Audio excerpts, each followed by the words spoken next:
Michael Long in here. Mayor in Hello, people. Sup? Sup, Michael? Yeah. Race car bed. You still have the race car bed. That's what it looks like, because the Thunder colors are very similar to a race car bed. Well, technically, if you do have a race car bed, it is kind of fitting because just like Dale Earnhardt, just like in your sex life, you both have crashed and burned. Meow, meow, meow, meow. Farmer's still an asshole. Breaking news. Farmer's a prick. That's not breaking news, but race car. Yeah, that part.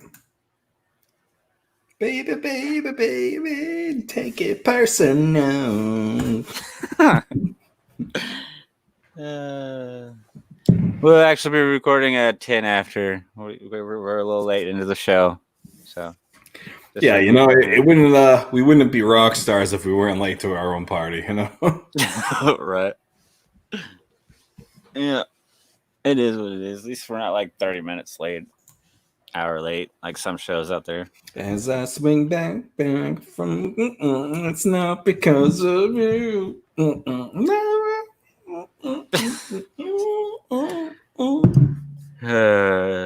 Yeah. No wonder you did a gay pride episode. Hello. Hi, Tilly. Don't Just boo. one of them days that an outsider goes through. Don't care if he's a Jew. Exactly, Jennifer. Always waiting on Farmer. Yes. I wait on Homie a lot. Like before we were recording stuff like that, I'll set this whole shindig up, and then I'll just sit here and wait for him to pop up. And then like 20 minutes goes by, 30 minutes go by. I'm just sitting here staring at myself while I'm waiting on dancing douchebag here to pop up. I'm the fucking dancing bear, ho. No, you're that dancing baby from that old show that was on Fox. I can't remember what the hell that was. What was it, Abby McBeal? Yeah, that one. Allie McBeal, not Abby. Oh yeah, the fucking ooga chaka, ooga, yeah. chaka. I wish I could make him pop up in the corner right now. That'd be great. Yes, we did hear that COVID spike is happening in Texas. Cuja's hair salon is closing again. Yep, starting tomorrow. And yeah, it's looking pretty fucking grim for the good old Texas Frightmare weekend. What is Texas Frightmare? Because right now it just seems like a place of sadness and broken dreams. I've been trying to stay optimistic about it, but like now here with the recent spike and just we're only like 70 some odd days away from Frightmare. It's looking grim for that big of an audience that's going to be from all over the country. I don't see them holding an event like that during this time, which sucks. So yeah, right now I'm literally just kind of keeping Texas Frightmare out of my head because I don't want to try to fucking get myself excited about it. Hey, go figure. I have a koozie from Texas Frightmare from like 2 years ago that I'm about to Damn. upsetting. Yeah. That just means that next year we'll have to party twice as hard. Well, I might not be going next year because I booked a ticket for Monster Mania in March.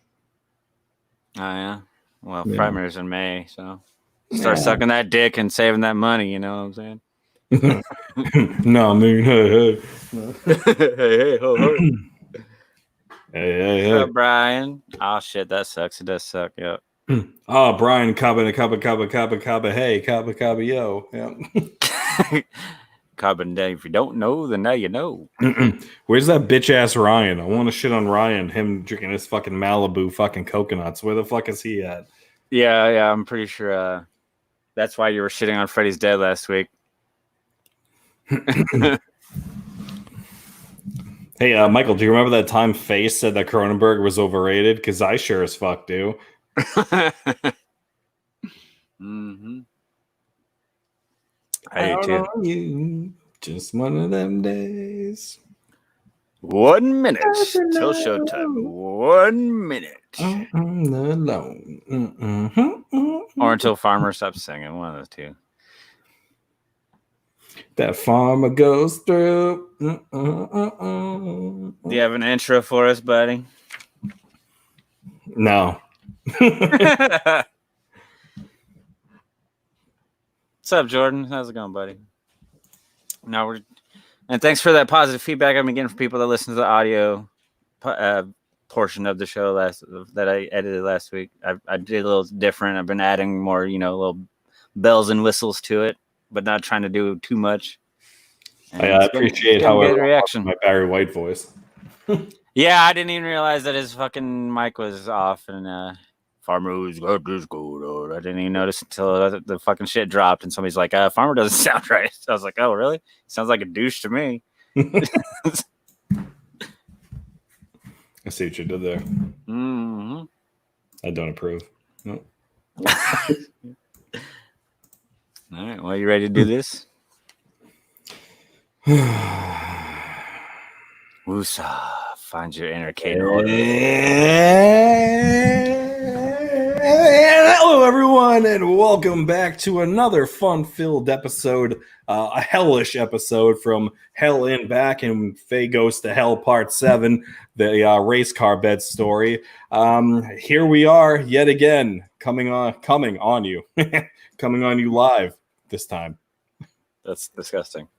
Thank you. How are you, you fucking redneck bastard? I mean, just fucking look at you. You look like fucking Three Finger from Wrong Turn on fucking meth. That's why I love you. Because you just look like shit every 5 fucking seconds of your life. You fucking redneck hick bastard. But I love you anyway. I'm you gorgeous. Fucking infestation of like a child rape. Jesus Christ. Well, yeah, I'm good. It's been a long, hot week. I've been nothing but work, and more work. So what you're saying is you're doing better than you look. Got it. I look amazing, bitch. Yes, yeah. You look great. I am sexy with my Thunder gear and my Guillotine Girls podcast shirt. I was gonna say at the top of the hour, I was gonna mention how you're wearing the best female podcast T-shirt out there. Yeah, today. Yeah, easily the best female duo podcast out there for sure. I got an awesome little care package from Krista. She sent me all sorts of goodies in a box, and I greatly appreciate it. I loved it. And I got some cool guillotine shit, including like a koozie and stuff like that. And I love me some koozies. So yeah, that's cool. Hello, awesome. Miko. Yeah, female podcasts like I've listened to a few, but I would say the best ones that I've come across are Witchfinger and Guillotine. I think those two are pretty good. I'm gonna have to concur there, sir. I agree. I'm a solid supporter of the bitches. Yeah. Of the bitches. Yeah. So how was your week, buddy? Fucking trapped inside of a fucking COVID box with like 30 other people installing glass and a biogen company. So I mean, I'm trying to see if there's any like fucking 16-headed monkeys or like lizards with like fucking 37 dicks or anything. Like I just, I couldn't really find anything. Like the old South Park episode. Now here's a monkey with 4 asses. And like they have such regulations where it's like, okay, you need to wear your mask. And then I'll walk through the hall and none of these motherfuckers wearing the mask. They're wearing the mask like underneath their fucking like chin and shit. I'm like, what the fuck? Yeah. People are wearing their masks, but they're never wearing their fucking masks. Though today at work, though, for the first time, like the majority of our customers were actually wearing their masks since we've reopened. It's like the shit's getting so real and like getting amped up again. It seems like that even little fucking El Dorado, Kansas, are like, oh shit, it's happening again. Like, is it spiking a lot over there in fucking El Dorado? We actually got our very first case in this town last week, so everybody's kind of on edge because one person in this town, which is not a big town, so one could actually be more than one depending on where that person's been and shit like that. So yeah, everybody's kind of a little teeter, a little on edge. And Miko, the only thing that is awkward is the possibility of Daryl Hook ever having consensual sex. Well, that's a hell of a joke to say these days with all the fucking shit going on. You know, I'm like an even fatter Rodney Dangerfield of our time. You know what I mean? No respect, I tell you, no respect. No respect. But during all the shitty news, we did get some amazing news. Like that should be like the best news that we get all year, which is Michael Keaton is gonna be Batman again. How fucking cool is that, dude? I fucking nerdgasmed in my pants when I saw that. I believe it. You pitched that redneck tent. Love it. Oh, fucking did. I took my pants off and everything. I was so happy. Yuck. Yeah. Yeah, no. So it's going to be the Flash movie, right? Is that what that is? Yeah, it's the Flash movie, and they're doing because I know you're a big comic fan. I am, especially the Flash, and it's the Flashpoint paradox where it's multiverses, so you can do different. So the theory is, my theory is that it's actually going to Michael Keaton's going to be Thomas Wayne, Bruce Wayne's father, because in a different universe, the people that got killed were little kid Bruce and the mother, and the dad lived on, and he becomes Batman, but more of an angry, uses guns and kills people type of Batman. So that's my theory. Another theory is the aura of that Batman, though, don't you think? Yeah, it does. But I mean, I want to see that. That's what I want to see. And then there's the old Bruce Wayne where he's training the Batman beyond Batman. And so that's another theory there too. So we'll see. But I just know that we're getting Michael Keaton as fucking Batman again in some way, shape, or form, and I'm excited. And the Flash is my favorite superhero. So yeah, I'll be the first in line when that movie fucking comes out. Right on. I mean, I don't really care for those type of shits, but I think I'll watch it because I do enjoy Keaton. Well, I was saying people that don't give a shit about like superhero movies, stuff like that, everybody just knows Michael Keaton is Batman. And then now getting the news that all these 30 plus years later, Michael Keaton is gonna get in that cowl again. He's gonna be fucking Batman again. So it's gonna be great. So that was my nerdgasm of the week. Did you have any nerdgasms this week, buddy? No, not really. Scream 5 is being released by Paramount. I just saw today for 2021. Yeah, I mean, once Nev signs on, then I'll be on board. But I mean, right now it's just fucking David Arquette. Yeah, that's all I need. That's all I need. It's fucking Dewey. That's all I need. That's all I need. Fucking my boy David Arquette. We gotta bring back fucking Courtney Cox. I mean, I don't know. What would you do for Scream 5? Like if you could craft it your way, what would you do? Nothing. You don't know. I mean, like there's like the way obvious. Like now it's Sydney that's the one that goes off the deep end, and she ends up being the killer. Yeah, no, I wouldn't like that. I would like fucking. I would like Randy Meeks to come back and his death to be a fake, and it was actually his fucking plan the whole time because you could never get the girl. He developed an army of fucking ghost faces.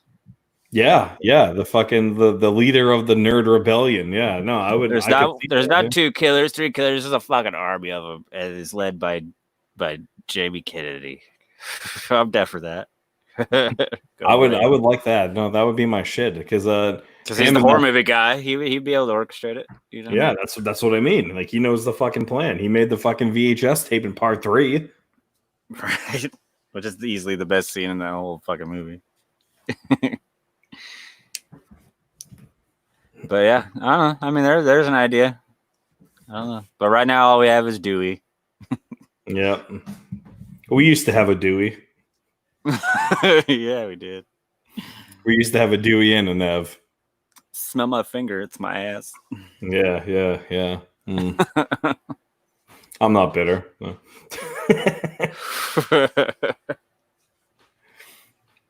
What about your golf game, sir?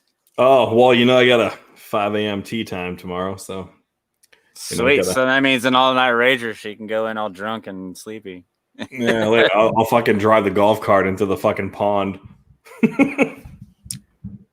Sounds like a plan. Make sure you have a GoPro on while you do that. Yeah. I'll drown, and the GoPro will be the only thing that will come back. Yeah. I'm not gonna fucking float on any of those fucking. There's like turtles and shit in the water. They're gonna fucking like eat me and shit. And I'll edit it into an episode where I'll play like circus music and stuff while you're drowning and dying. Yeah, it'd be a good episode. Sweet. Don't have to replace you. Who's your replacement? David Arquette. Who's my replacement for what, the show? Yeah, after you drown and die, I get eaten by turtles.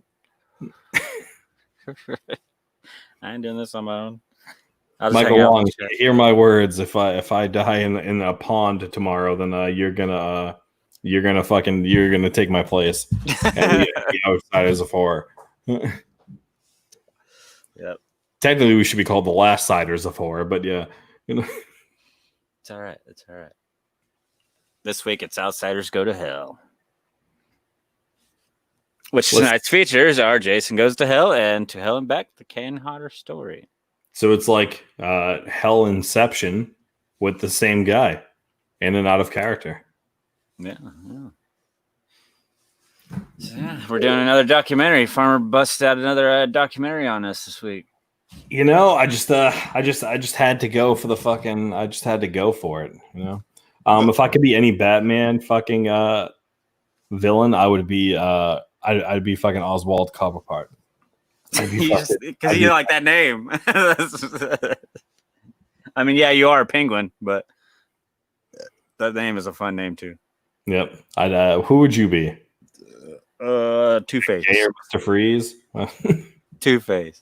I'm good Two-Face. with that. Yeah. Shit, you got that right. Yeah. I learned it from my mama. Oh, yeah. Damn, you put your mother on blast. She's Two-Face as hell. Well, she's sharing Nightmare Toys and not Outsiders. Yeah, I'm gonna put her on blast. Damn, that's fucking cold. You see where the loyalty goes, huh? No, I love my mama. My mama great. Farmer is a documentarian. It's true. It's true. He likes. He's into the documentaries these days. Man with a vision. But luckily, finally, after the month of Farmer, I'll finally get to do the next 2 weeks worth of picks. Yeah. Well, speaking of which, do you have any picks ready? Like, what's in store for us? I'm sure you've been itching like a crackhead.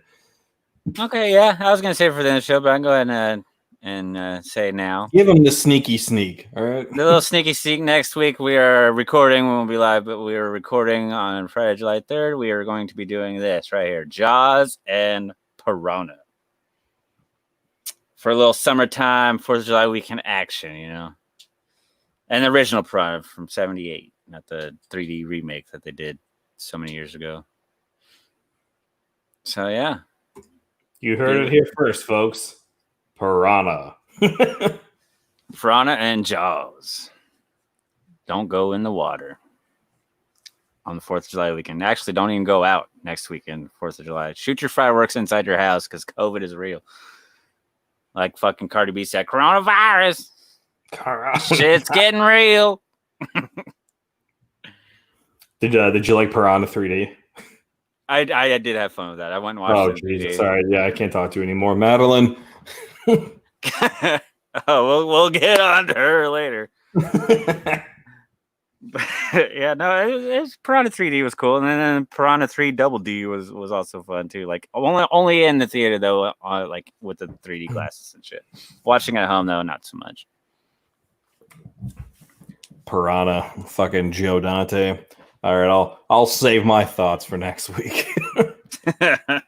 You know, spoiler alert, I've never even seen the original Piranha, so this will be a first-time watch for me. Yeah. Wow. Piranha love Jaws. But Piranha, yeah.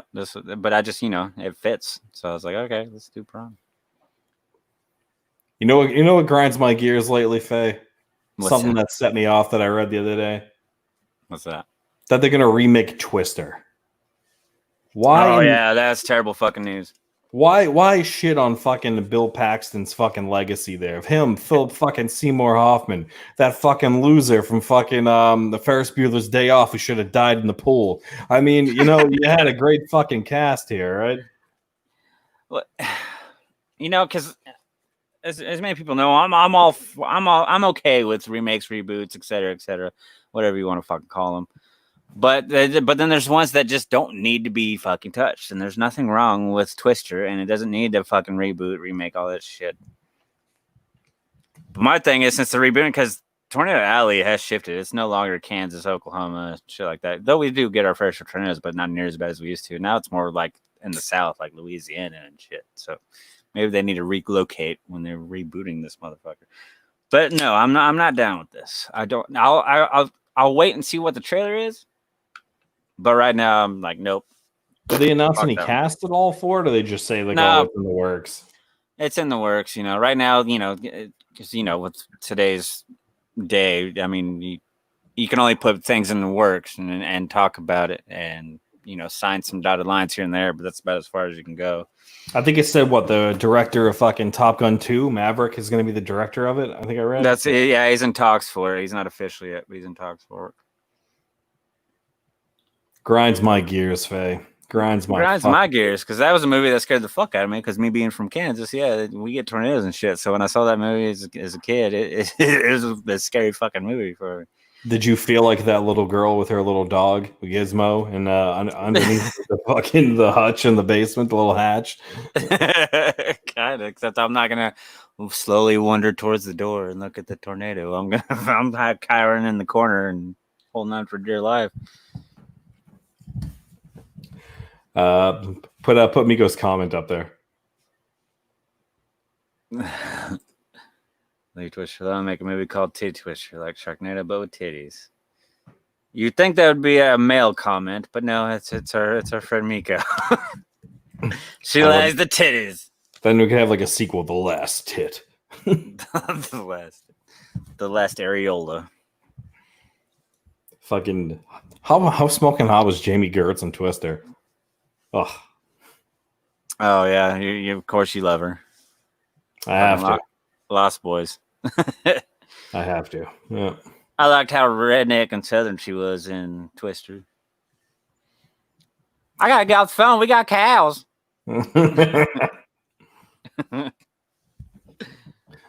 That's a good fucking scene. Right? Yeah, the movie's fucking great. It doesn't need to be remade. Just do like anniversary launches and stuff like that. Do like special editions, fucking Blu-rays and shit. Since we're on air, I'm going to talk about it. Texas Frightmare Weekend. You do that. I already got to pee. So you go pee. You go go handle your fucking piss jug awards. Texas Frightmare Weekend, y'all. I mean, who the fuck here thinks that shit is even going to happen anymore? I'm reading the fucking like the news shit, saying that COVID and all that junk is fucking spiking, and like Texas was like the first one to kind of like open up to like near like fucking full capacity and shit. I don't know, Monster Mania in New Jersey, they just fucking postponed again for what is it, March of next year? I don't know. What do y'all think is going to happen with TFW? Do you think it happens, or do you think it gets fucking moved to next year?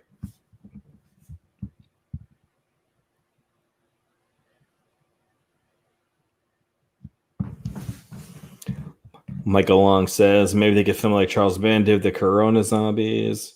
Just of the dialogue from the original Twister were bad jokes. That could be good. Maybe they can call Todd Sheets. He can help them out because he did write Clownado. That kind of fits that. So you can have him work on that. Michael Long, I highly doubt that TFW is going to happen. You know, I believe it. I don't want to believe it, but I believe it. I know Clive is 100% not going to do it. Two companies that I'm friends with who are doing private signings with him in the next coming weeks are saying that like he's not even going to leave his fucking house for like anything. Like you have to go to him, you have to wear gloves, you have to wear a fucking mask. Like you can't fucking be sick, you can't have a fucking fever, you can't have ass chills, like nothing. So I mean, there will, if TFW happens, there will be no Clive Barker at TFW. That is a fizzact. I think if they try to have TFW, I mean, like you were just saying, there's going to be too many protocols and shit that you have to follow along. Dude, I can envision it. It's going to be like when you go to like the fucking store now, where it's like the table will be there, and then you'll have a plexiglass between you and the fucking guest. Like like you're going up to a gas station, I'm going to ask for a pack of cigarettes while I'm asking for an autograph. You know, literally, it's going to feel so fucking impersonal. Like you're gonna be wearing fucking masks. It's not gonna be a good experience. At least I don't think so. It wouldn't be a good experience. And there's none of those running into the slebs like at the bar, because I doubt they'll go mingle with some fucking people out. I'd be surprised if the bar was even open. Right? Yeah, that's the thing. I mean, that would be. You go to your room and you go downstairs, and yeah, Yeah, oh god, yeah. I'm thinking about it. I think it's gonna get I canceled. mean, it's gonna be like you know what it's like down there. That's like fucking hundreds of people fucking trapped in a sweat box down there. I mean, that's a fucking COVID factory. But Yeah, and that's even a if it huge wasn't no-no these days, is to even be in a room full of fucking 10 people, let alone thousands of people down in a basement in a fucking hotel. I mean, your fucking asses to elbows, fucking butts to nuts. I mean, like you're on top of each other, especially on fucking Saturday. You can't even move. You know what I mean? Like it's, I don't know. Days of the Dead is apparently still happening. Yeah, from what I understand. Yeah, so like I'm kind of curious about that, and the guests are still going. So I wonder what the protocol is going to be for there. I would love to see pictures of like what they're doing for safety and shit like that. I mean, when I go to work, they have the fucking little ray gun shit that they stick between my fucking head like I'm cattle, and then they fucking check to see if I got AIDS or not. So I mean, I think it's gonna be like one of those things, you know. Miko, if it's canceled, are we still gonna go? I mean, I'd like to get away and go see some friends, but It depends when, I guess. It just depends. yeah.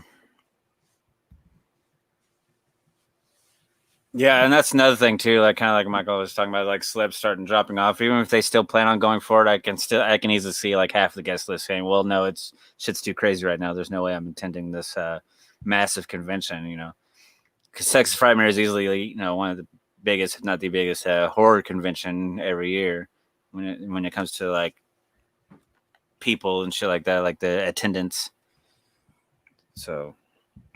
Yeah, I mean, it's gotta hurt them financially 100%. So I mean, it's like I know he's gonna want to try to fucking push it, but I mean, even if people did drop out, I bet he would try to fucking replace him if there was a chance that the show could still happen. Right, but then we're gonna have the people that you don't want, which is people that were in a scene for 2 seconds, like the chick that rode on the bus and Elm Street 2 and shit like that. Oh Jesus Christ! Yeah, was it fucking Willette? Is that her name? Like like Joan Willette or some shit? I don't know. I remember I was shitting all over that. Well, I mean, let's run down this Days of the Dead fucking Indianapolis fucking guest list, and all these people are still confirmed for fucking July. So I mean, that's next month. Like it's like the fucking 17th. They got Richard Dreyfuss, Brad Dourif, Felissa Rose, Fiona Dorff, Daniel Harris, Christina Cleave, Scout Taylor Compton, my wife, Amelia Kincaid, David Naughton, our boy. Shit. David D. Wallace, Warrington Gillette, Tyler Main, Tony Moran because he needs the money, Rico Browning, the hell need the money, bro. Skeet, Alex Vincent. I mean, fucking Hal Havens. I mean, there's a shit ton of people that are like still willing to go out there, and some of these are old as fuck too. So I mean, I don't know. People need that money. What I think is right now we're literally in a standstill point. We thought we were getting away from the Rona, and now it's striking back. Like Star Wars, and it's it seems like whoever runs the Days of the Dead, they're gonna kind of be like Lloyd. They're gonna wait till the last possible fucking second to figure out exactly what they're gonna do, and then just I see it being canceled. I don't see Days of the Dead happening, even though it's still scheduled to happen. It's next month, and this shit is just now spiking back up. So no more conventions in 2020 is my prediction. I don't think we'll have a single one. Like the Oklahoma City one, that's at the end of August that me and Colonel are talking about going. It's still scheduled. They're still saying it's gonna happen, but it's more of a wait and see, and I can see everything just being canceled. It ain't looking good. It ain't looking good. Now this year we just all of us friends, we just get to stare at each other through a computer screen and get drunk this way. Yeah, virtual TFW. Cheers to that, buddy. It's gonna be just a 3-day fucking bender. We'll have to wake up at like 8 a.m. and then have beer breakfast. Right.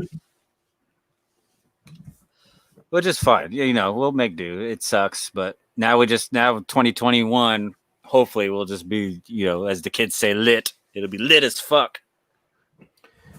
If they even still say that, I don't know the fucking lingo anymore. Yeah, Michael, I think he's trying to make some money by pushing the fucking TFW store, which also I think is a rip from fucking Monster Mania does that. They do their own fucking store for autos and shit. Yeah, I mean, yeah, they got the store, they got their fucking weekly YouTube show and stuff like that. So I think this is a kind of way of showing that Texas Frightmare still exists, but it looks like we're not going to be physically together for at least, till 2021, hopefully. So I don't know, but people, fucking stop being stupid. Wear your masks. Stay home when you can. Wash ass. I mean, just be careful. Like, I mean, yeah, we're still allowed to go out and stuff like that, which is fine. Like, I plan on going to the movies on Sunday, but I'll be fucking masked up and shit until I sit down and start munching on my popcorn. Faye, what do you think is the scariest movie of 2020? Scariest movie of all time, 2020. That's a weird question. Or maybe 2020 is the scariest movie of all time, is what she means. Maybe that's what it is, yeah. It is. It's a fucking shit show. Based on a true story. Tidewater horror is still going on in Virginia. Let's check that out. Tidewater. When is that, Billy?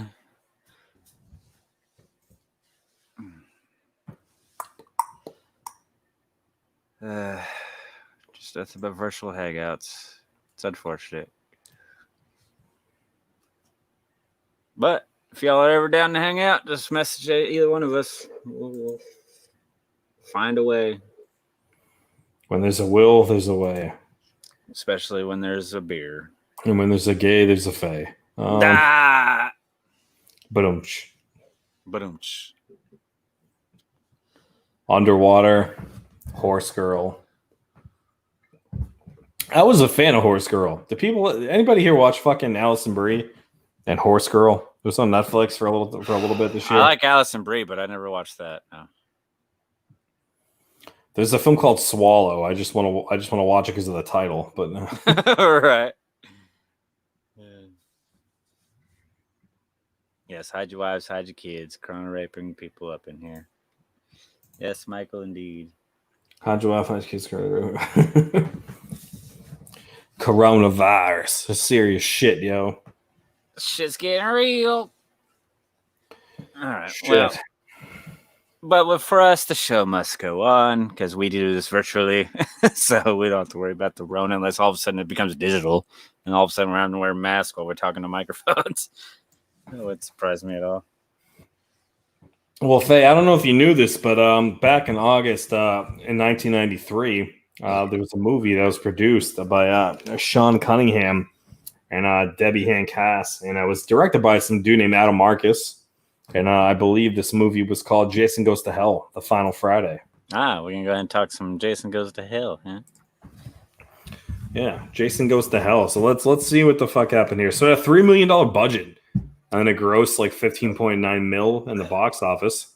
It only had a $3 million budget. You think with a conclusion to a big franchise like that, you think it'd have a bigger budget, but yeah, that was that. But then also, some of the visual effects and stuff like that kind of shows the budget. And this movie is just fucking weird. Right off the bat, I'm just gonna say this movie, it's a little. Jason kind of falls in the realm of Michael Myers, to where it starts out to where he's a real human, and then it goes into the weird supernatural world.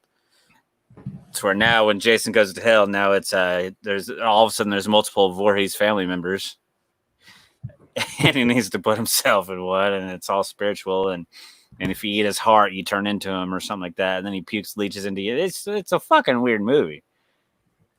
It has its entertainment value.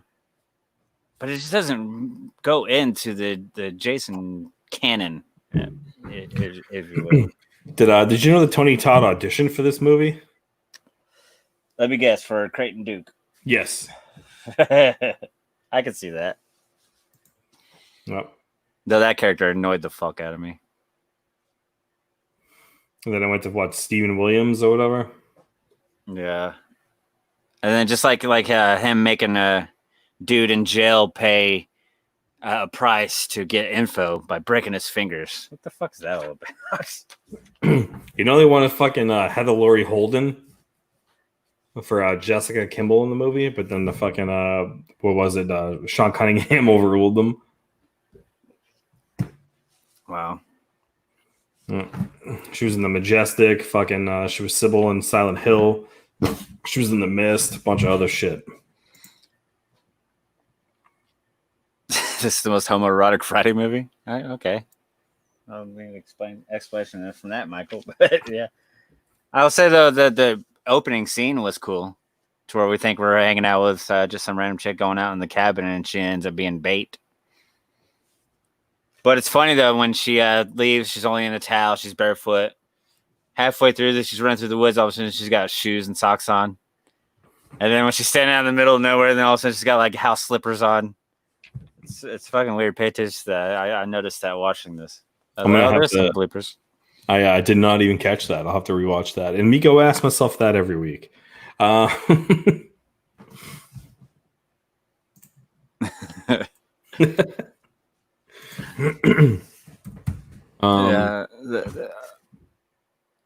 Yes, the opening was good. I did enjoy it, even, and that's why I enjoyed it too. And then him exploding and the head coming off. But a complaint that a lot of people have, and I kind of have and kind of don't, is that you don't get a whole lot of Jason in this movie. Like, at all. You get him at the very beginning, you get him at the very end. And it's just him possessing other people. I see why people complain about that. The reason why I complain about it is because I like the look of this Jason. I liked how the mask was implanted into his face and just the overall look of this one. But we don't get a whole lot of the look of this Jason. Yeah, but the best part of this fucking movie is the end. Oh, you talking about Freddy's glove? Yeah. That was cool, which is Kane Hodder. He was Freddy's hand. So technically Kane Hodder has been Jason and Freddy. He has played both characters. Do you think he's the best Jason out of all of the Jasons? No. He's my number 3. Whoa. All right. Give me your fucking list there, bucko. Number 1 is CJ Graham. And then number 2 is Derek Mears. Wow. Mm-hmm. And then I go Kane Hodder number 3. No disrespect to Kane Hodder, but just I don't know. I think with CJ Graham is just because that's probably my favorite Friday the 13th, and I just thought that was fun. He wasn't like running, and he wasn't too slow. I can appreciate what Kane Hodder did with the character, with the whole breathing and body language. But then, like, Derek Mears kind of did the same thing, to where he really tried to put acting in behind the mask, and that's why Derek Mears is number 2, because I loved the survival Jason, as I call him, from the remake, as we reviewed a couple weeks ago. Wow, I can't believe you put fucking Derek Mears above Kane. Yeah, for sure, easily for me. Is he number 1 in your book?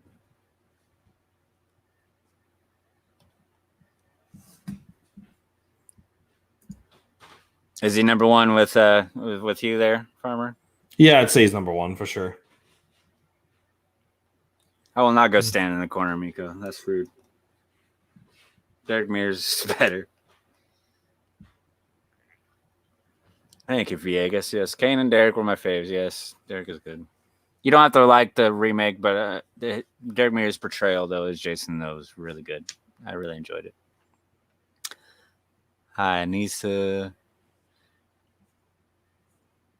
Anissa's favorite Jason is Ken Kersinger. Wow. I really like the look of Freddy vs. Jason's Jason. I think they crushed it on the look on that one.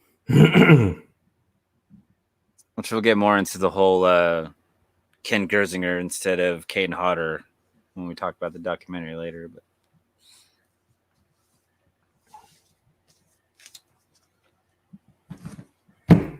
Sackhead Jason. Michael's a sackhead lover. He loves that sackhead. Now, back onto the whole like lack of actual Jason, though. Did that bother you in this movie? That there wasn't really Jason throughout the movie? Like, I mean, yeah, it was Jason, but he's possessing other bodies. So you didn't get the hockey mask Jason, except for the beginning and the end. Yeah, I mean, it was like a fucking. It was like playing freeze tag with fucking being Jason. I don't know. Like, tag your wrist. I didn't really care for it. I wish there was more Jason.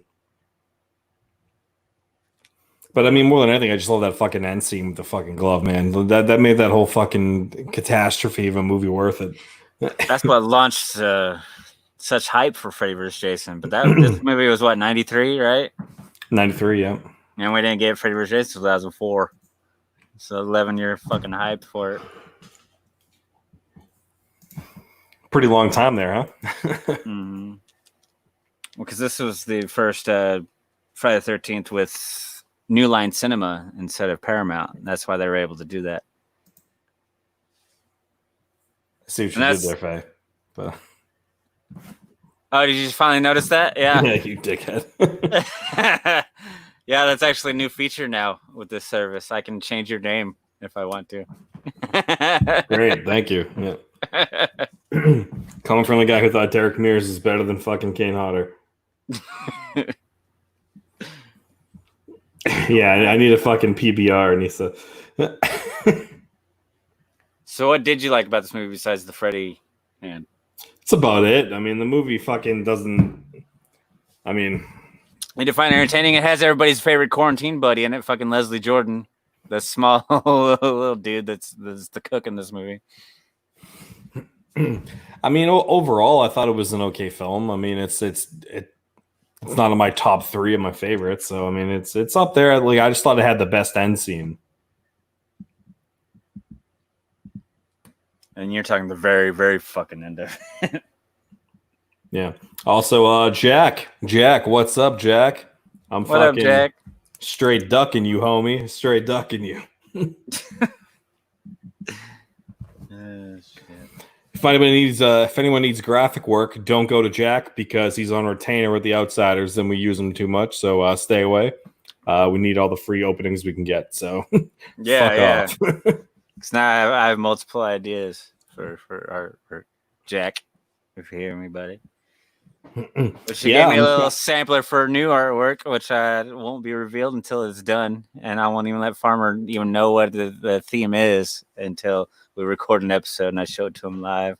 That's fucked. You should at least tell me the movie, but don't tell me anything else. Does it give it away if you tell me the movie? Yes. Okay, can you give me a hint? Nope. No. Nope. Oh, you scumbag. Maybe I'll give a hint when I edit this episode for the audio. Maybe I'll give a little audio insert in there. Yeah, but you're gonna add in 87 fucking audio clips anyway. It's gonna be hard to decipher. It's not really gonna be a hint. Like telling me you might have crabs. That's a hint. I mean, we'll see. We'll see. It's a good one though. I might go solo after this artwork.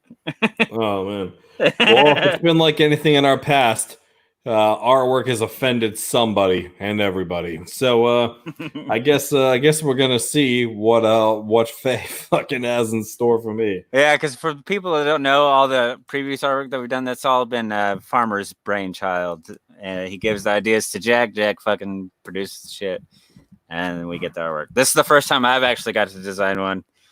And we'll probably see it. I don't know. Jack will probably be able to tell you when we'll be able to see it. Probably next week, I'm guessing. Oh boy. 2-man crew strong. Well, shit, you already know, homie. Only the fucking strong survive. Mm-hmm. I'm the strongest, bitch. Yeah. You know, 'cause I'm the fugly one.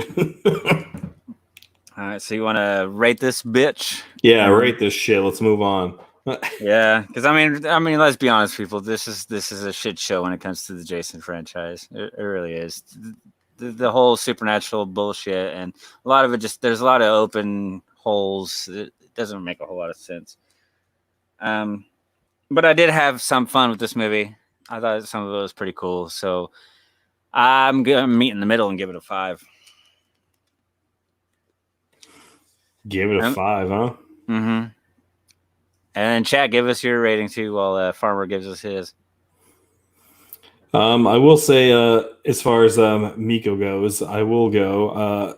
I would say Friday the 13th, fucking Janine Taylor. I would say she probably had the best rack.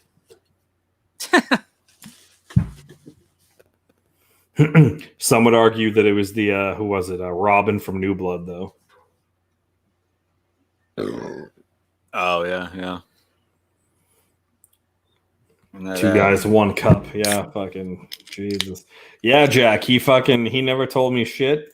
It's very possible that this show might be one guy that horrors. It might be the a Faye story come next week. Nah, that's not that bad. I think it'll get a kick out of it. 2 guys, 1 piss jug. Yeah, I dig that. There's a little clue for you. The piss jug is integrated into the new artwork. Oh my god! If my face is in the piss jug getting peed on, oh boy! All right, well, can't wait to see this gem. Well, Jack, I hope you got my good side. nope. Awesome, great. It is from a horror movie, though, right? It is a movie. No, it's not from a movie. It's horror themed. Horror themed, but not a movie. Okay, right. All right. Yeah, and you need to rate this bitch though. But would you rate it? I gave it a 5. I gave it a 4. Give it a 4. Yeah. All right. Well, my fucking piss barrier is so bad. I need to give you your recent watch as well. Go pee. Nope, we're gonna fucking wait. Okay, well, you talk to the chat then and give me a bunch of shit to fucking cut out when I cut this episode. Do it. Go, bitch. Oh, no. What good side. God damn. It's fucking, that's cold. That's cold, brother. That's cold. I can't tell if that was Gizmo flapping his fucking body in the background, or if that was Faye fucking whacking it off. 2 guys, 1 podcast. Brian, you give this a 6? Brian, why did you fucking like this movie? Like, it's okay, but I don't think it's deserving of a 6. I mean, this movie's no Sharon Stone. Horror jugs and piss jugs. Miko, are you going to TFW? Even if they do the reschedule?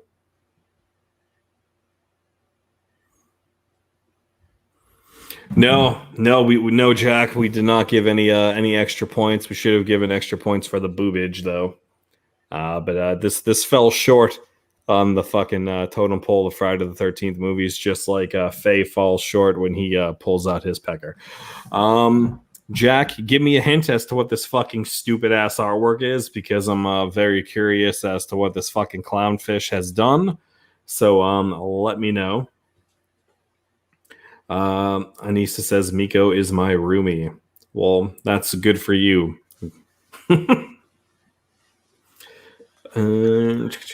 What if CFW does a virtual convention? I will fucking die if they do a virtual convention. I'll have to block them, I think. They kind of already been doing that with just random guests each week and shit. Like, I know they recently had Lisa Wilcox and shit like that, but they're not doing like a full weekend like San Diego Comic-Con's doing.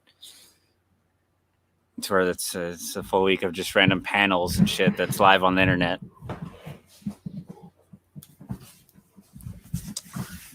But anyways, I'm back.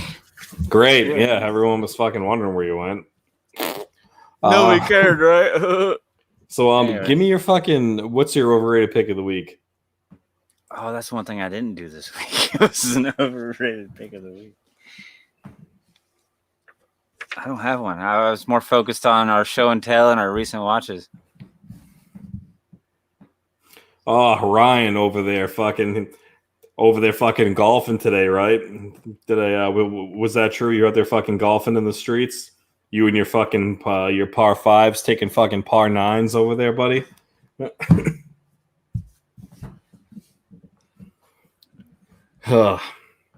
Faye, you look like shit. But you have the greatest t-shirt. Let's plug that t-shirt one more time. I'll plug it again. Guillotine Girls Horror Podcast.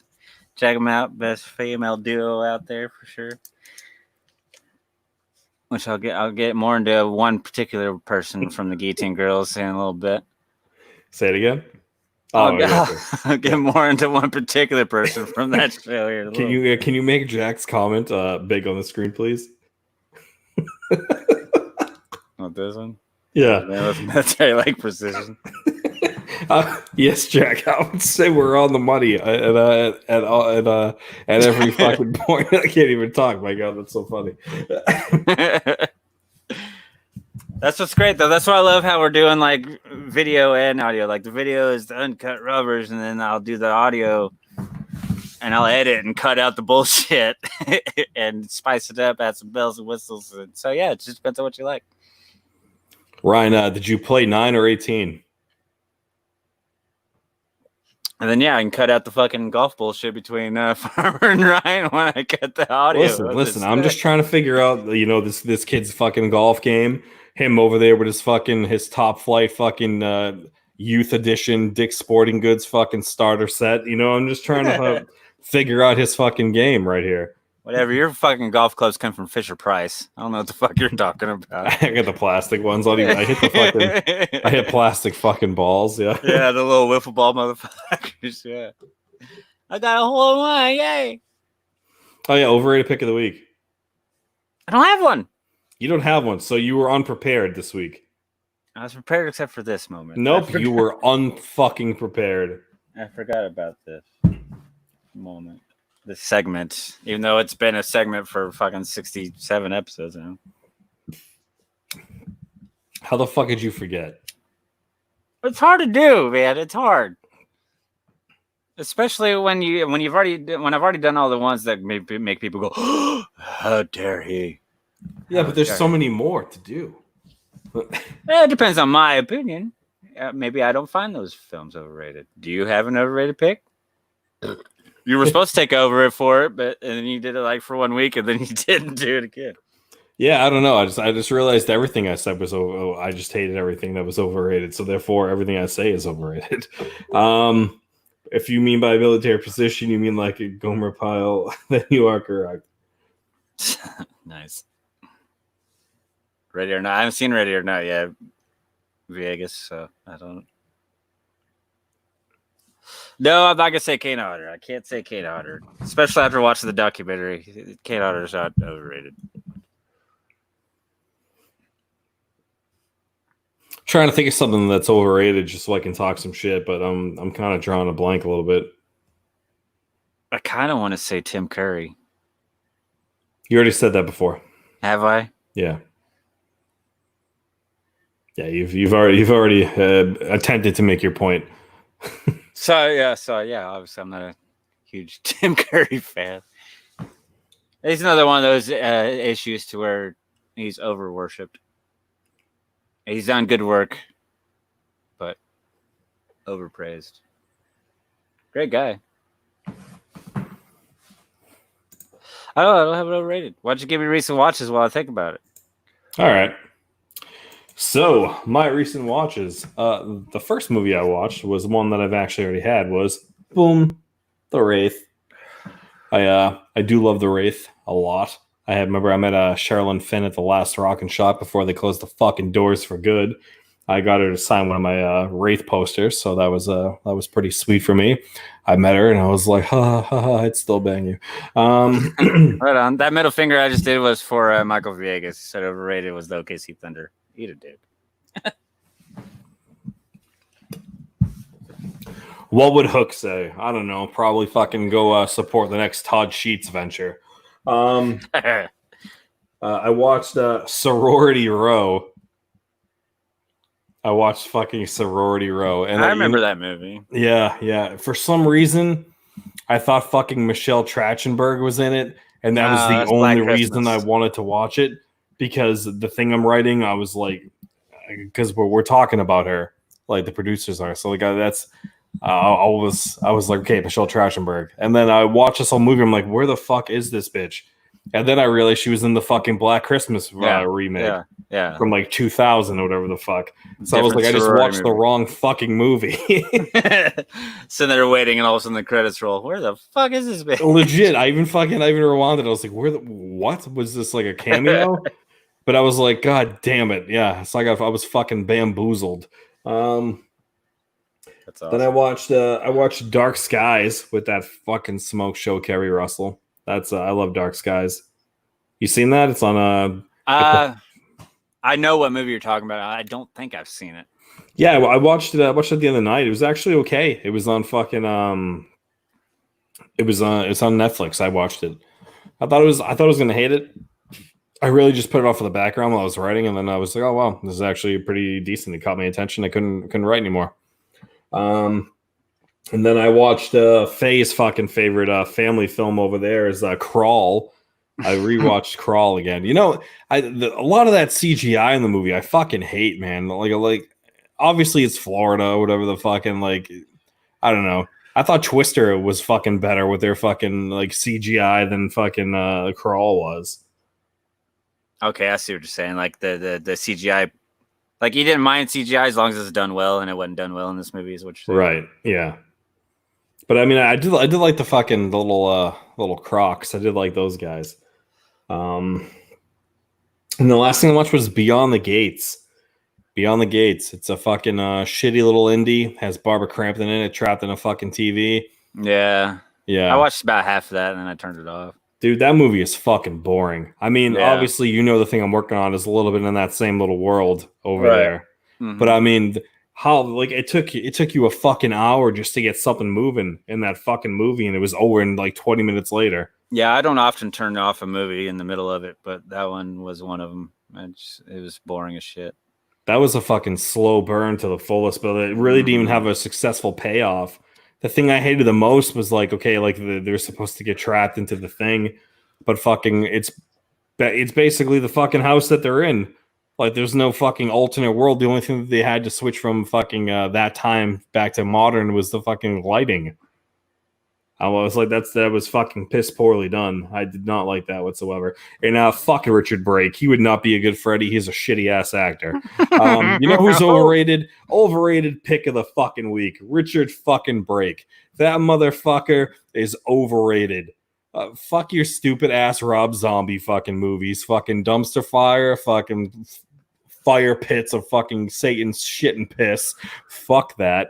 Fuck Richard Brake. Not a good actor. He just looks like a fucking meth head from the 70s at Woodstock. I could give two fucking shits about that guy. Carrying on. And then that concludes my recent watches. How about you, Faye? Well, I kind of like that Jack's overrated. The psychology that demands a final girl in most of the genre. That's true. Like, why do horror movies demand a final girl? Well, is it just a formula that once worked and then it just continued on, or? Well, I mean, it's a proven formula. I mean, we, especially in like today's day and age, Hollywood loves female-driven films. So you know, the last surviving for hope for the movie for you to be invested in it and care for it is because you need someone to root for. So by logic, it's usually the girl because you feel the most for the girl than you would the guy. There's more sympathy. Well, that's why Elm Street 2 was behind its time. I agree, and that's why I said that the other week. Yeah. Fuck Beyond the Gates. Fuck Richard Brake. I don't know. I'm starting to fucking hate everything you're saying right now.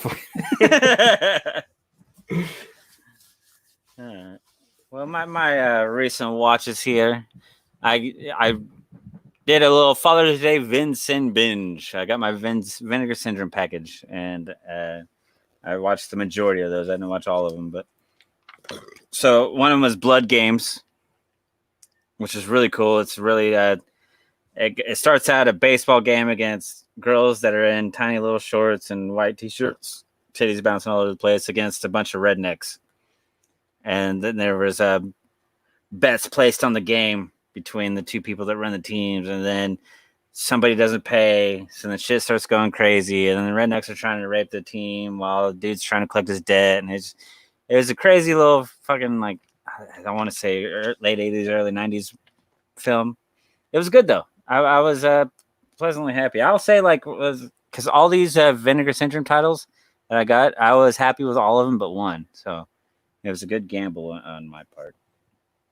My favorite one out of the Vinegar Syndrome titles that I got was Night Train to Terror. I mean, there's just so much, like, over-the-top cheese and just greatness in this movie that it needs to be viewed. It's an anthology film, and there's just so much goodness in it. So if you ever get a chance to watch Night Train to Terror, I recommend that. Flesh Eating Mothers was a lot of fun. I watched that. I think that's available on Amazon Prime if you have that. Just the over the top gore with these mothers eating people and cats and shit like that. And then, like, the great cheesy fucking big smiling makeup and shit. It was good. And then I watched The Candy Snatchers, which is a good old ransom film where you abduct somebody and you try to get a ransom for it. It's a good porn title. Right. Well, the girl's name that they kidnap is Candy. That's why it's The Candy Snatchers. Nice. But yeah, and then I did a recent listen to the Guillotine Girls podcast, and who does good old Madeline bring up? She brings up me. She's shitting on me because, well, for one, she thanks me for birthday present I sent her, which is fine, which is the steelbook for Mandy, which all I simply was doing was just taking out the trash and I slapped her address on it. But then she goes off because I convinced her to watch the new Invisible Man. And she absolutely hated it. I don't understand why. She calls it like a fucking commercial for IKEA or something like that, where like the wood paneling is great and stuff like that, but the movie itself sucked. And then she's shitting on me and stuff that she knows, like my dinosaur nugget eating lifestyle that I have and shit like that. For one, Madeline, you got a weird taste in film. I'll just say weird. Often bad. And I don't care how much of a background you have in film. Doesn't mean you have a good background in film. Because you obviously have poor taste. You think Greasy Strangler is the second coming of Christ. You think Mandy's good, and that's just straight up art house hipster film. Which I like maybe some art house films, but this one's art house hipster. Like, I feel like the movie should come with a 10-speed bike and a bowler hat. That's how fucking hipster fucking Mandy is. And yeah, my dear sweet, bittersweet friend, Madeline. You have started a war, and I am going to continue this war. So expect a war between us and the Guillotine Girls, especially with me and Madeline. Because while she's eating her vegetables like she always brags about, she also needs to have a Coke and a smile while she does it. Change your grumpy pants and actually enjoy good films for once. Stop watching Veronica. That movie's trash. She'll say that she'll never watch Invisible Man again, but she'll watch Veronica again. That's one of the worst movies ever fucking made. Good old Danzig. Michael Long says, well, now Madeline is going to be pissed at Farmer. I think that you're off the hook for a while, Faye. So now I'm completely on the outs with the Guillotine Girls. Now I think she'd come after both of us after that rant. But yeah, you totally shit on her boy, Richard Brake. Yeah, fuck that guy. Nightshade Cherry is awful. You're awful, Michael. And what happens when you're a senior citizen? Ryan, I get it. You fucking you had a shitty game over at your fucking par 3 9-hole golf course, and now you're drinking your fucking dollar store fucking yellowtail wine over there. Proper 12, wine. Proper never. And then the last. Is that it? Are you fucking done with your stupid movies? Yeah, let's do a show and tell. Great. Go first. Show me yours, I'll show you mine. All right, we're going to show each other some goodies. Well, like I said earlier, I appreciate... Nico, he has a really good fucking track record with that, doesn't he? God damn it. Fuck off. So I said earlier, like, I enjoy getting gifts, especially when they're just gifts that... It's not my birthday or anything like that. It's just somebody thought of me and they sent me a gift. Like Krista did. Well, this one was a gift from one of my favorite people in the world, good old Anissa. If you're still in the chat, what up, girl? She went to San Diego Comic-Con last year. And she knows that I'm a huge Muppets fan, particularly the Swedish Chef. And there was a Comic-Con exclusive Muppets Swedish Chef figure there that was only one of 500, which would be this bad boy right here. From Diamond Select Toys, Swedish Chef. I was even the Swedish Chef for Halloween. Fucking glare. There we go. Swedish Chef toy, and I absolutely love this one because one is thoughtful, a very thoughtful gift. She bought the last two that was available. She bought one for herself. She bought one for me. What she didn't realize though when she sent this to me, she didn't look at the number because they're numbered because there's only 500 of these made. So. She kept one. She sent me this one, and she didn't even realize that she sent me actually number 1 of 500, which I don't know if the fucking camera will pick up. But yeah, it says like right in there, like 1 of 500. I got number 1 of 500 out of this limited run. Wow. Muppets Diamond Select Swedish Chef figure that was exclusive to Comic-Con. And yeah, and I cherish it. I love this gift. It's something that I always cherish and love. And thank you, Anissa.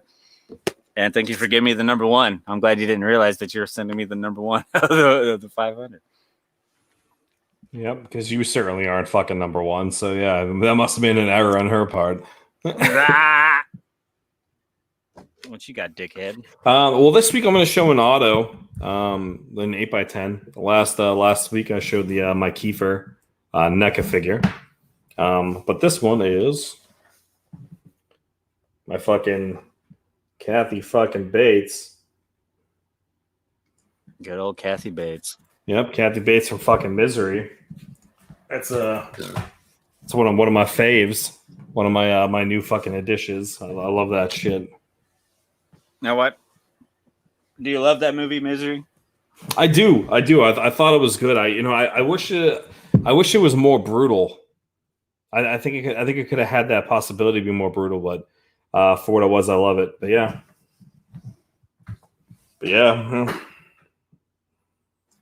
KB How'd you right get there. that? And then did you get that in a raffle or something like that?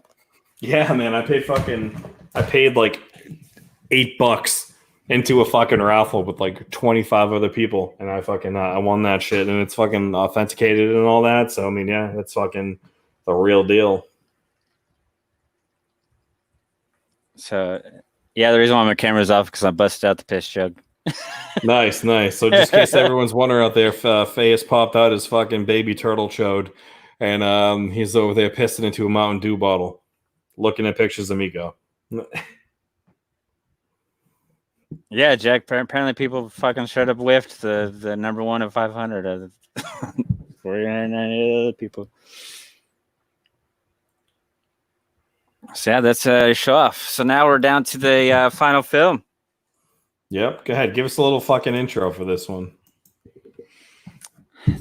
Well, it's a good old documentary about another actor that we all love and appreciate. It's the story of Kane Hodder. It's called To Hell and Back, the Kane Hodder story. It is streaming on Shudder. If you haven't watched it, I'm already going to tell you, I highly recommend it. It's very informative. It's a very cool dude to learn about. And he's just a cool dude. Like I didn't meet him, but I saw his interaction with other people at Texas Frightmare and shit. And he does seem like one of those people that appreciates his fans and all that stuff. But yeah, this documentary though, it covers everything from like his roles to why he's so scarred and burned up from his stunt gone wrong, and how the crazy bastard still does fire stunts even after going through some fucking hell with that fucking burn victim shit. So I mean, because yeah, earlier somebody said Kane Hodder. I was gonna pick Kane Hodder as overrated. Once upon a time, I did think Kane Hodder was a little overrated.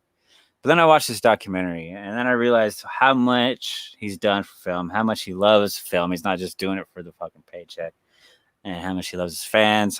This documentary gave me a whole new found respect for Kane Hodder, and I love that man. And I hope I get the second chance to meet him, like we talked about last week. How we meet somebody, but we didn't realize how much we appreciate them till after we meet them. Kane Hodder's one of them for me. Hopefully I get another chance to meet him, actually meet him.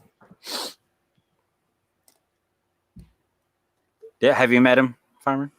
Yeah, I met him Rock and Shock last year, and I got him to sign my Victor Crowley mask. Oh, nice.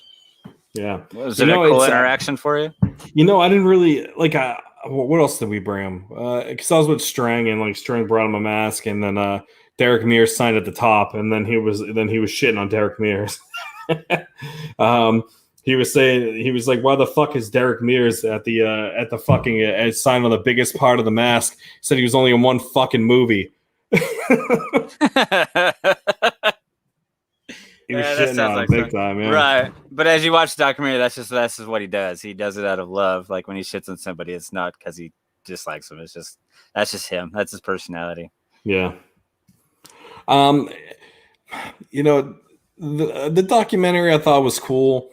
I don't know, him recounting his story, but then like crying with it. I don't know. I want to call bullshit. It seemed a little forced to me.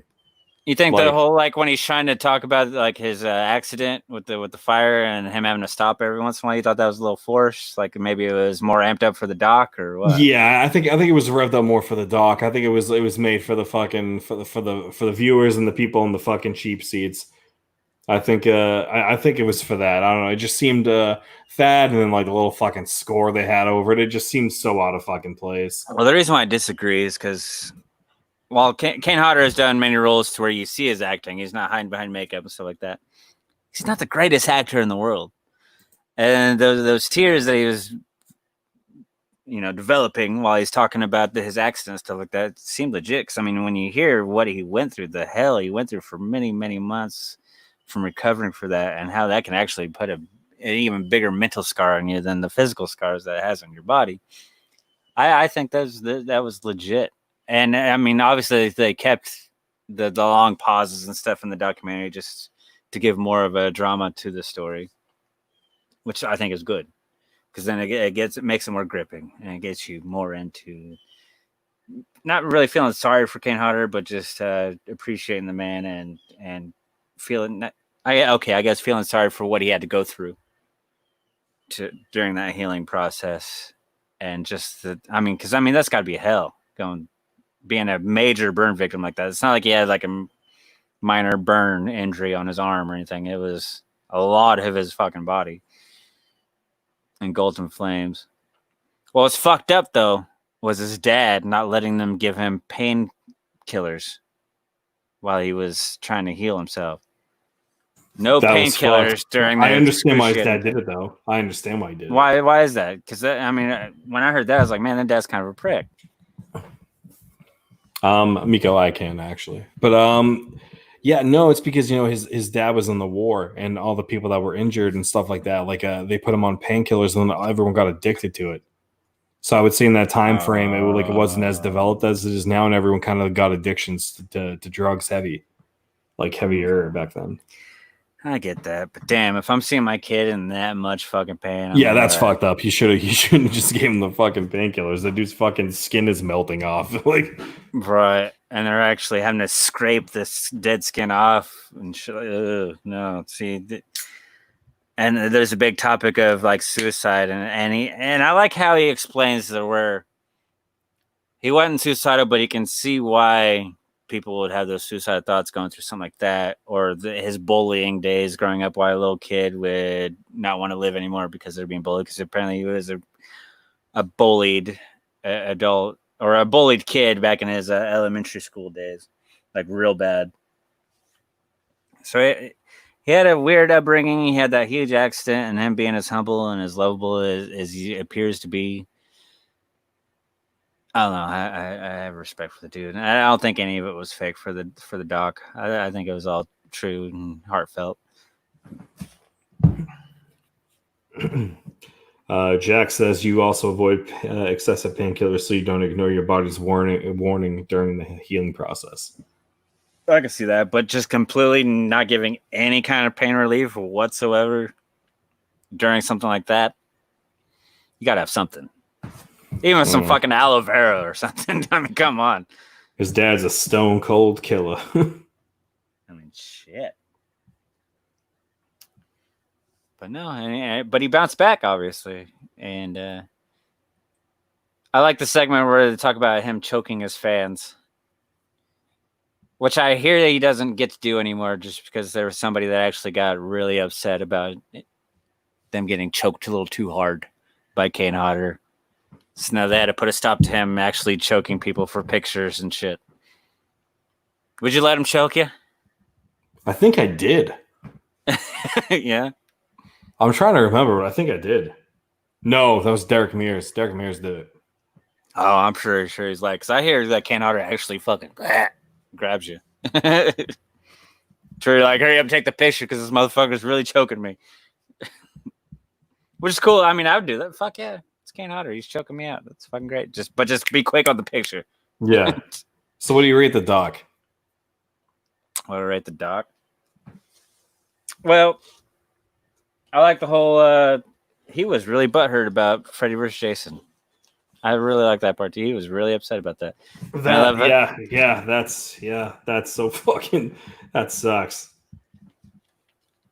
But I love how I was able to joke about it on one of your shows that you like, Holliston. Yeah, it was funny as shit because the thing they would use it as a trigger. So think of Freddy versus Jason, that he would have a seizure every time they would say it, or want to kill himself every time someone brings up Freddy versus Jason. Yep, that's some dark shit. But yeah, I mean, this was a really good documentary. It kept my attention the whole way through.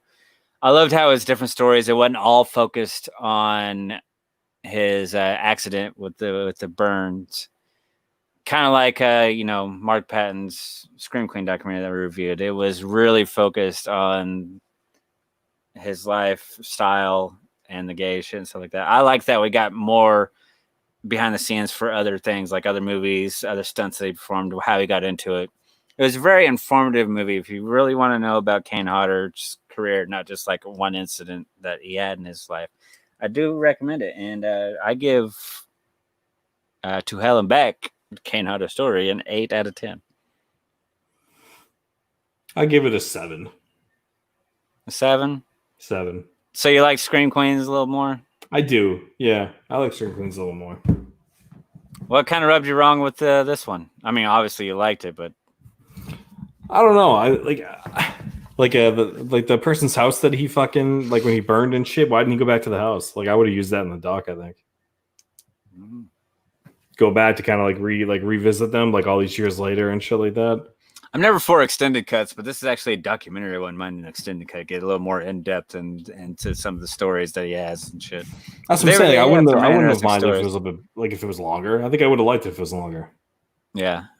Yeah, not too often I like really long shit, but yeah, I would have liked a more extended version of this documentary because it's about a genre and a movie we care about. So yeah, and he has interesting stories, and he's a good storyteller. So yeah, I definitely would have been down for that. Have you in the chat? Have you seen this documentary? What do you give it? Michael gives a 7.5. It's a solid documentary. If you like documentaries at all, or even if you have no interest at all in Kane Hodder, it's a solid documentary. It's got good stories. It's got ups and downs. It's not just constantly dramatic and sad the whole time. It's a solid doc for sure.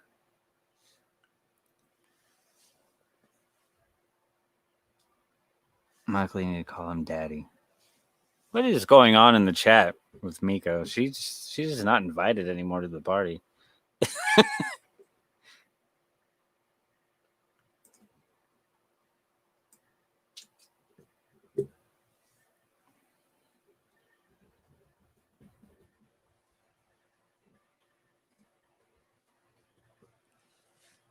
Should play has more extended interviews. Yeah. I'm not hating. You're an interesting person, Mika. I'll give you that. You love the titties.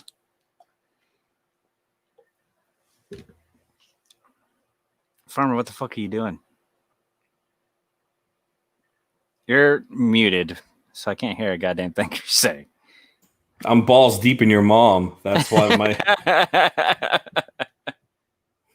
Oh, I love this new feature. I can change anybody's fucking names now. I'm about to fucking click the X on the top of the screen. Go fuck yourself. That's great. That's bold. What's bold? What did we say that was bold? I don't know. That we actually liked his artwork.